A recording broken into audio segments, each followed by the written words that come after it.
হয়।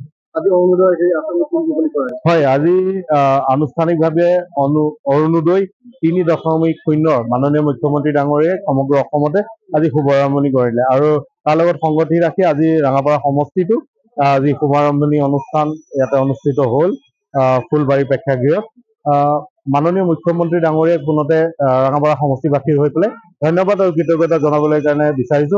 কাৰণ মাননীয় মুখ্যমন্ত্ৰী ডাঙৰীয়াই লোকসভা নিৰ্বাচনৰ প্ৰাক মুহূৰ্তত তেখেতে ঘোষণা কৰিছিল যে প্ৰতিটো ৰেচন কাৰ্ডৰ বিপৰীতে তেখেতে একোটাকৈ অৰুণোদয় দিয়াৰ ব্যৱস্থা কৰিব আৰু মাননীয় মুখ্যমন্ত্ৰী ডাঙৰীয়াই যেনেকে নিৰ্বাচনৰ প্ৰাক মুহূৰ্তত তেখেতে যিখিনি প্ৰতিশ্ৰুতি ৰাখে গোটেইখিনি তেখেতে সফল কৰিবলৈ কাৰণে কাৰ্যকৰী কৰিবলৈ কাৰণে সক্ষম হৈছে আৰু এইবাৰো তেখেতে আজিৰ বিশেষ দিনটোত তেখেতে এইটো সমগ্ৰ অসমবাসীকে দেখুৱাই দিলে যে যি তেখেতে প্ৰতিশ্ৰুতি দিছিলে সেইটো প্ৰতিশ্ৰুতি আজি পালন কৰিলে।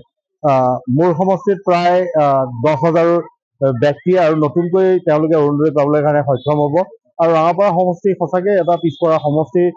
যথেষ্টখিনি বাগিচা আছে, দৰিদ্ৰ লোকসকলে পৰিপূৰ্ণ এটা সমষ্টি আৰু এই সমষ্টিত 10,000 মানুহে আৰু মানে অৰুণোদয় পাবলৈ কাৰণে সক্ষম হোৱাটো সঁচাকৈ এটা শুভ লক্ষণ। আৰু সমান্তৰালভাৱে মাননীয় মুখ্যমন্ত্ৰী ডাঙৰীয়াই আৰু এটা সুবিধা কৰি দিছে, যিসকল ব্যক্তিৰ এতিয়াও আজি পৰ্যন্ত তেওঁলোকৰ ৰেচন কাৰ্ড নাই তেওঁলোকো যাতে ৰেচন কাৰ্ডটো পাব পাৰে আৰু ৰেচন কাৰ্ডৰ লগে লগে তেওঁলোকে অৰুণোদয় পাব পাৰে তাৰ কাৰণেও মাননীয় মুখ্যমন্ত্ৰী ডাঙৰীয়াই ব্যৱস্থা কৰি দিছে। সেইকাৰণে মাননীয় মুখ্যমন্ত্ৰী ডাঙৰীয়াক কৃতজ্ঞতা আৰু ধন্যবাদ জনাবলৈ কাৰণে বিচাৰিছো।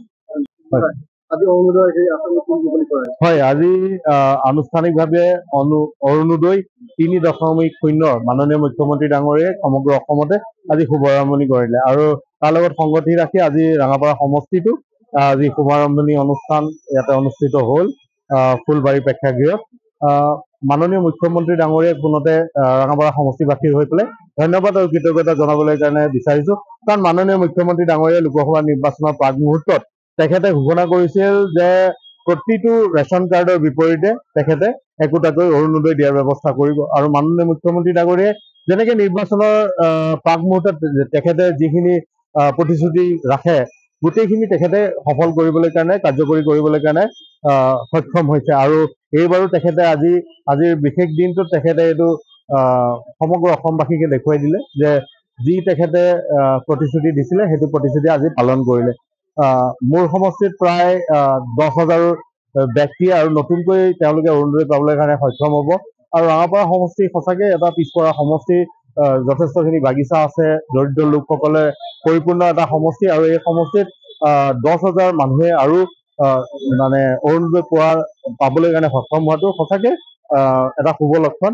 আৰু সমান্তৰালভাৱে মাননীয় মুখ্যমন্ত্ৰী ডাঙৰীয়াই আৰু এটা সুবিধা কৰি দিছে, যিসকল ব্যক্তিৰ এতিয়াও আজি পৰ্যন্ত তেওঁলোকৰ ৰেচন কাৰ্ড নাই তেওঁলোকো যাতে ৰেচন কাৰ্ডটো পাব পাৰে আৰু ৰেচন কাৰ্ডৰ লগে লগে তেওঁলোকে অৰুণোদয় পাব পাৰে তাৰ কাৰণেও মাননীয় মুখ্যমন্ত্ৰী ডাঙৰীয়াই ব্যৱস্থা কৰি দিছে। সেইকাৰণে মাননীয় মুখ্যমন্ত্ৰী ডাঙৰীয়াক কৃতজ্ঞতা আৰু ধন্যবাদ জনাবলৈ কাৰণে বিচাৰিছো।